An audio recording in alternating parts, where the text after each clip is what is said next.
ایک عورت 3 وقت میں اللہ کے بے حد قریب ہوتی ہے۔ ایک مرتبہ حضرت موسیٰ علیہ السلام نے اللہ سے پوچھا کہ ایک عورت کس وقت آپ کے سب سے زیادہ قریب ہوتی ہے؟ تو اللہ نے فرمایا، اگر تم دیکھنا چاہتے ہو تو فلاں عورت کو دیکھ لو۔ حضرت موسیٰ علیہ السلام نے دیکھا تو بسم اللہ الرحمن الرحیم، ایک مسلمان عورت 3 اوقات میں اللہ کے بے حد قریب ہوتی ہے۔ ناظرین، اس ویڈیو میں بتائیں گے کہ وہ کون سے 3 اوقات ہیں جب ایک مسلمان عورت اللہ کے بے حد قریب ہوتی ہے۔ لیکن آئیے سب سے پہلے یہ جان لیتے ہیں کسی نیک بخت عورت پر تہمت لگانا کیسا ہے، یعنی کسی عورت کے بارے میں ایسی جھوٹی بات کہنا کہ جو اس عورت میں نہ پائی جاتی ہو، تو پھر اس کی سزا کیا ہے۔ ایک مرتبہ ایک شخص حضرت علی رضی اللہ تعالیٰ عنہ سے پوچھنے لگا، یا علی بتائیے کہ وہ کون سا مرد ہے کہ جس کی تمام عمر کی عبادات اس کے منہ پر ماری جائیں گی اور وہ بغیر حساب و کتاب کے دوزخ میں جائے گا۔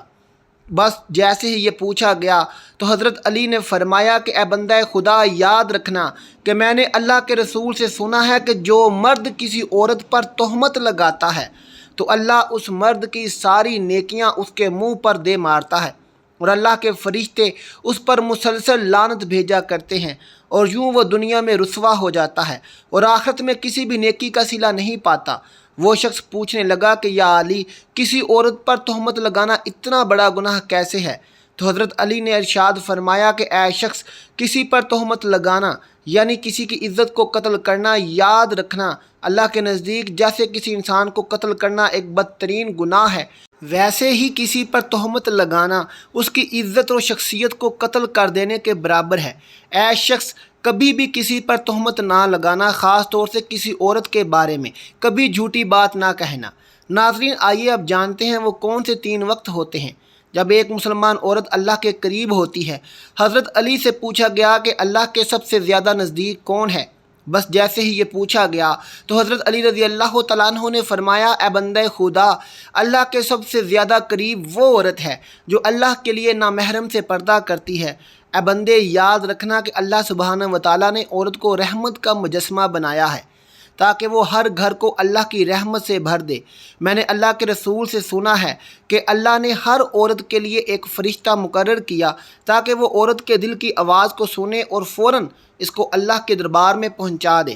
لیکن افسوس تو یہ ہے کہ جب ایک عورت بے پردگی اختیار کر کے زندگی گزارتی ہے تو وہ فرشتے اور اللہ کی رحمت عورت سے دور ہو جاتی ہے، اور یوں عورت دکھ اور تکلیف کا شکار ہوتی ہے۔ اے بندہ خدا، یاد رکھنا کبھی بھی کسی باپردہ عورت کا دل نہ دکھانا، کیونکہ نیک عورت کی بد دعا آسمانوں کو چیرتی ہوئی اللہ کی رضا بن کر کائنات میں نافذ ہو جاتی ہے۔ ناظرین، حضرت علی کے فرمان سے ثابت ہے کہ عورت جب باپردہ حالت میں ہوتی ہے تو وہ اللہ کے بے حد قریب ہوتی ہے۔ ناظرین اکرام، ایک عورت کا اللہ کے قریب ہونے کا دوسرا وقت وہ ہوتا ہے جب وہ پردے کی حالت میں رہتے ہوئے اپنے گھر کے اندر نماز ادا کرتی ہے۔ ایک مرتبہ ام حمید رضی اللہ تعالیٰ عنہ رسول اللہ کے پاس آئیں، کہتی ہیں، یا رسول اللہ صلی اللہ علیہ وسلم، میرا جی چاہتا ہے کہ میں آپ کے ساتھ نماز پڑھوں۔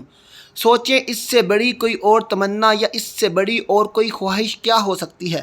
رسول اللہ صلی اللہ علیہ وسلم کی امامت میں نماز پڑھنے کا موقع مل جائے، اس سے بڑا بھی کوئی خوش نصیب ہو سکتا ہے؟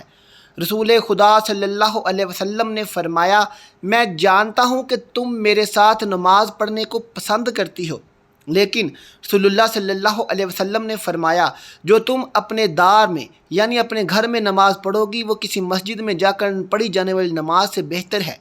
رسول اللہ صلی اللہ علیہ وسلم نے فرمایا، چھپ کے جو عورت نماز پڑھے گی وہ سب سے بہتر ہوگی۔ ام حمید رضی اللہ تعالیٰ عنہ نے جب یہ بات سنی تو وہ واپس چلی گئی۔ انہوں نے اپنے گھر کے کونے میں نماز کی جگہ مختص کی جہاں اندھیرا تھا، جہاں کسی کی نظر بھی نہیں پہنچتی تھی۔ رسول اللہ صلی اللہ علیہ وسلم کی صحابیہ پھر وہاں ہی نماز پڑھا کرتیں یہاں تک کہ وہ اپنے رب کے پاس چلی گئیں۔ ناظرین، ثابت ہوا کہ جب ایک عورت اپنے گھر کے کمرے کے اندر حضور سجدہ ریز ہوتی ہے تو اس وقت وہ سب سے زیادہ اللہ کے قریب ہوتی ہے، پھر وہ جو بھی مانگے اللہ تعالیٰ اسے عطا فرماتا ہے۔ ناظرین، ایک مرتبہ حضرت موسیٰ علیہ السلام نے اللہ سبحانہ و تعالیٰ سے پوچھا کہ اے میرے خالق و مالک، مجھے یہ بتا اس وقت میں یعنی اس موجودہ دور میں تجھے سب سے زیادہ عزیز کون ہے؟ اللہ نے جواب دیا کہ اے موسیٰ اگر دیکھنا چاہتا ہے کہ مجھے عزیز کون ہے تو جاؤ کنعان کے ایک گاؤں میں، وہاں ایک عورت رہتی ہے، اس کا نام دیال ہے، وہ اس وقت مجھے سب سے زیادہ عزیز ہے۔ حضرت موسیٰ علیہ السلام کے دل میں یہ بات پیدا ہوئی کہ میں بھی اس اللہ کی عزیز بندی کی زیارت کروں، دیکھوں تو آخر وہ ہے کون اور ایسے کون سے عمل کرتی ہے کہ جس کی وجہ سے اللہ کو عزیز ہے۔ حضرت موسیٰ علیہ السلام چلتے رہے، بڑھتے رہے اور اس گاؤں میں پہنچے تو کیا دیکھتے ہیں کہ ایک ٹوٹا ہوا گھر ہے اور اس ٹوٹے ہوئے گھر میں ایک عورت رہتی ہے جس کے نہ ہاتھ ہیں، نہ پاؤں ہیں اور نہ ہی آنکھیں ہیں، نہ ہی کان، صرف ایک زبان ہے جو اللہ سبحانہ و تعالیٰ کا شکر ادا کر رہی ہے۔ حضرت موسیٰ نے دیکھا اور دل ہی دل میں کہا کہ اے میرے پاک پروردگار، تو نے اس عورت کو کسی نعمت سے نہیں نوازا، پھر بھی یہ تیرا شکر ادا کر رہی ہے۔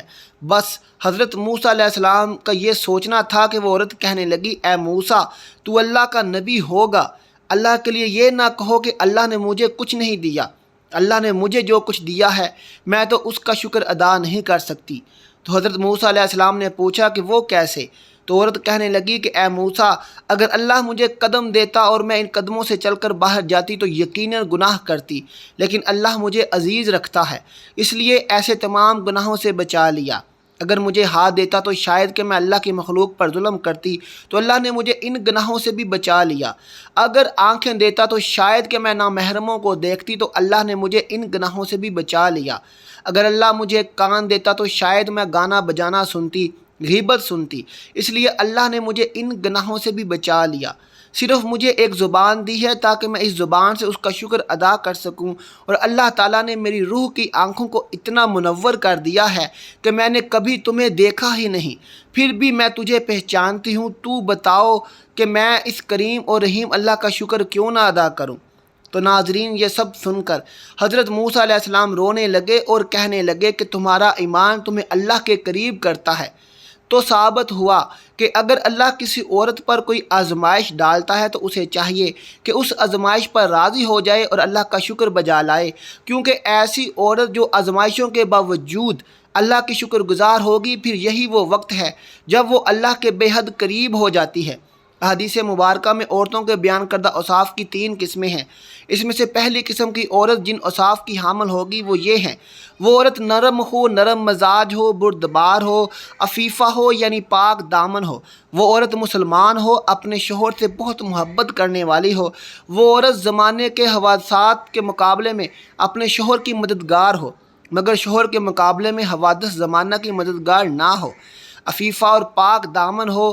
نہ یہ عورت کے وصف ہے اور سب سے اونچا وصف ہے جس کا قرآن کریم نے بھی ذکر فرمایا ہے، جس کا ترجمہ یہ ہے: نیک عورتیں فرما بردار ہوتی ہیں، مرد کی غیر موجودگی میں اللہ کی دی ہوئی حفاظت سے اس کے حقوق کی حفاظت کرتی ہیں۔ دوسرا وصف قرآن کریم نے ذکر فرمایا کہ وہ شوہر کی غیر حاضری میں خیانت نہیں کرتی بلکہ اپنی عزت و آبرو کی اور شوہر کے مال و اولاد کی حفاظت کرتی ہیں، اس لیے اللہ تعالیٰ نے ان پر حفاظت کا پردہ ڈال رکھا ہے۔ نبی اکرم صلی اللہ علیہ وسلم کا ارشاد گرامی ہے: عورت کو اللہ نے نگہبان فرمایا ہے اپنے شوہر کے گھر کا اور اس کی اولاد کا۔ اللہ تعالیٰ کی فرما برداری اور احکام الہی کو بجا لانے والی ہو۔ مسلم کے معنی ہے گردن ڈال دینا۔ جو شخص حکم الہی کے سامنے گردن جھکا دے، ان کو بجا لائے، اس کے احکام سے سرکشی اور انکار نہ کرے، نہ زبان سے انکار کرے نہ دل سے انکار کرے، تو یہ شخص فرما بردار ہے، اس کو مسلم کہتے ہیں۔